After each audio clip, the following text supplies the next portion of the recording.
राम लखनु सीता सहित सोहत परन निकेत। जिमि बासव बसय अमरपुर सची जयंत समेत। लक्ष्मण जी और सीता जी सहित श्री रामचंद्र जी पर्णकुटी में ऐसे सुशोभित हैं जैसे अमरावती में इंद्र अपनी पत्नी सची और पुत्र जयंत सहित बसता हो।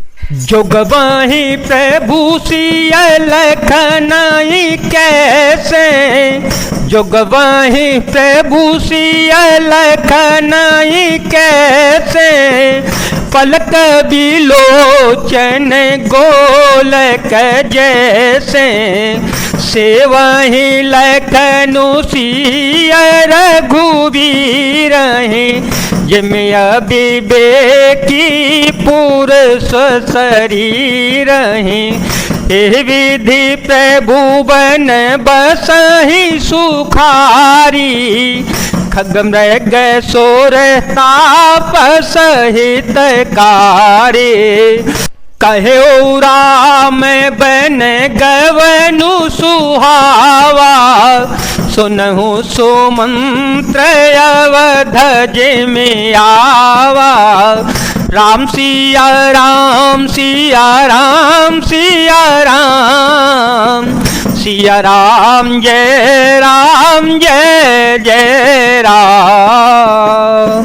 प्रभु श्री रामचंद्र जी सीता जी और लक्ष्मण जी की कैसी संभाल रखते हैं जैसे पलके नेत्रों के गोलकों की। इधर लक्ष्मण जी श्री सीता जी और श्री रघुनाथ जी की अथवा लक्ष्मण जी और सीता जी श्री रामचंद्र जी की ऐसी सेवा करते हैं जैसे अज्ञानी मनुष्य शरीर की करते हों।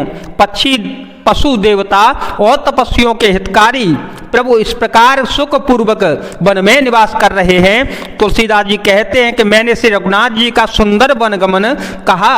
अब जिस तरह सुमंत्र अयोध्या में आए वह कथा कह सुनाई।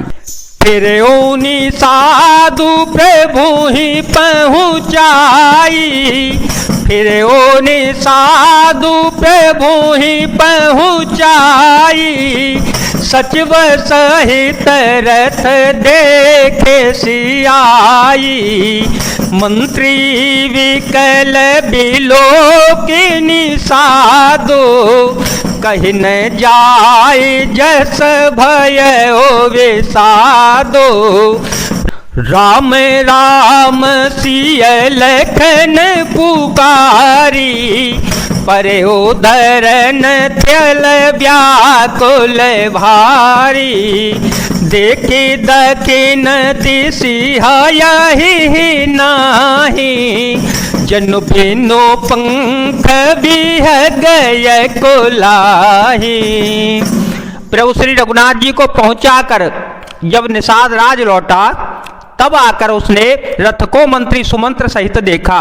मंत्री को व्याकुल देखकर निषाद को जैसे दुख हुआ वह कहा नहीं जाता। निषाद को अकेले आया देखकर सुमंत्र हा राम हा सीते हा लक्ष्मण पुकारते हुए बहुत व्याकुल होकर धरती पर गिर पड़े। रथ के घोड़े दक्षिण दिशा की ओर जिधर श्री रामचंद्र जी गए थे देख देख कर हिरनाते हैं मानो बिना पंख के पक्षी व्याकुल हो रहा हो। नहीं तृण चरहि न पियहि जलो। मोचहि लोचन वारे। व्याकुल भये निषाद सब। रघुबर बाजी निहारे। वे न तो घास चरते हैं और न ही पानी पीते हैं, केवल आंखों से जल बह रहा है। श्री रामचंद्र जी के घोड़ों की इस दशा को देखकर सब निषाद व्याकुल हो गए। धर धीर जुतव कहि निषादु। धर धीर जुतव कहि निषादु। अब सुमंत्र परिहर हो विषादो। तुम पंडित परमार्थ ज्ञाता। धरहूँ धीर लखी विमुख विधाता, विविध कथा कही कही मृदुवानी, रथ बैठा रे उबर बसयानी, शोक शिथिल रथो सकई नहा की, रघुबर बिरह पीर और वाकी। तब धीरज धरकर निषाद राज कहने लगा, हे सुमंत्र जी, अब विषाद को छोड़िएगा। आप पंडित और परमार्थ के जानने वाले हैं, विधाता को प्रतिकूल जानकर धैर्य धारण कीजिएगा। कोमल वाणी से भांति भांति की कथाएं कहकर निषाद ने जबरदस्ती लाकर सुमंत्र को रथ पर बैठा दिया, परंतु शोक के वे मारे इतने शिथिल हो गए कि रथ को हाँक नहीं सकते। उनके हृदय में श्री रघुनाथ जी के विरह की बड़ी भारी तीव्र वेदना थी। कर फराही मग चलही न घोरे, चर फराही मग चलही न घोरे, वन मृग मन हुआ निरथ जोरे, हर कोई पर फिरी है रही पीछे, राम वियोगी विकल दुख तीछे, जो कह राम लखनु गए देही, करे तहे रहते ही,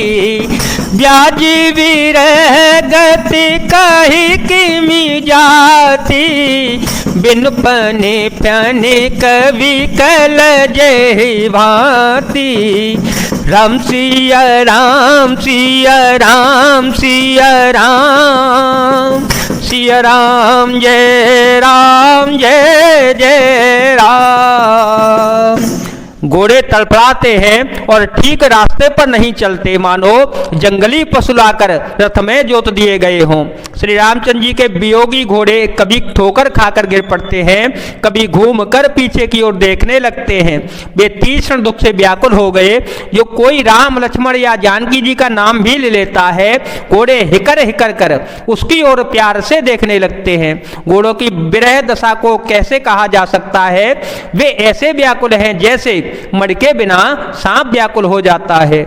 भय ओ निषादु विषाद वस, देखत सचिव तोरंग, बोले सुसेवक चारि तव, दिए सारथी संग। मंत्री और घोड़ों की यह दशा देखकर निषाद राज विषाद के वश हो गया। तब उसने अपने 4 उत्तम सेवक बुलाकर सारथी के साथ कर दिए। घोसारथी फिरे पहुँचाई, घोसारथी फिरे पहुँचाई, बिरहु विषादो बरनी नहीं जाई, चले अवधले रथ ही निषादा, हो ही क्षण मगन विषादा, सोच सुमंत्र विकल दुख दीना, दिग जीवन रघुबीर वेहीना, कही नयंत अधम शरीरू, जसुन लहे ओ बिछुरत रघुबीरू। निषाद राज गो सारथी सुमंत्र जी को पहुंचाकर विदा करके लौटा। उसके विरह और दुख का वर्णन नहीं किया जा सकता। वे चारों निषाद रथ लेकर अवध को चल पड़े। सुमंत्र और घोड़ों को देख देख कर वे क्षण भर के लिए विषाद में डूब जाते हैं। व्याकुल और दुख से दीन हुए सुमंत्र सोचते जाते हैं कि श्री रघुवीर के बिना जीने को धिक्कार है। आखिर यह अधम शरीर रहेगा तो है ही नहीं, अभी श्री रघुनाथ जी के बिछुड़ते ही छूट कर इसने यश क्यों नहीं ले लिया। भय जस यघ भाजन प्राण, भय जसय भाजन प्राण, कवन है तो नहीं करत बयाना। मंद मनु अवसर चूका, अजहू न हृदय होत दोई टूका। मीजे हाथ सिरु धुनि पहुँचाई, मनहु कृपन धन राशि गवाई। बिरद बांधि बर बीरु कहाई, चले ओ समर जनु सुवट पराई। ये प्राण अपयस पाप के भाड़े हो गए, अब ये किस कारण कूच नहीं करते, निकलते नहीं है। हाय नीच मन, बड़ा अच्छा मौका चूक गया, अब भी हृदय के दो टुकड़े नहीं हो जाते। सुमंत्र हाथ मल कर और सिर पीट पीट कर पछताते हैं, मानो कोई कंजूस धन का खजाना खो बैठा हो। वे इस प्रकार चल पड़े मानो कोई बड़ा योद्धा वीर का वाना पहनकर और उत्तम सूरवीर कहलाकर युद्ध से भाग चला हो। विप्र विवेकी वेद विद, सम्मत साधु सुजाते। जिमि धोखे मद पान कर, सचिव सोचते ही भाते। मंगल भवन मंगल हारे, ध्रुव हो सो दशरथ अजेर विहारे। राम सिया राम सिया राम सिया राम, सिया राम जय जय राम। जैसे कोई विवेकीशील वेद का ज्ञाता, साधु सम्मत आचरणों वाला और उत्तम जाति का कुलीन ब्राह्मण धोखे से मदिरा पी ले और पीछे पछतावे, उसी प्रकार मंत्री सुमंत सोच कर रहे और पछता रहे हैं। जय जय श्री सीताराम, जय जय श्री हनुमान जी महाराज, जय भोलेनाथ, जय दीनानाथ, जय शिव।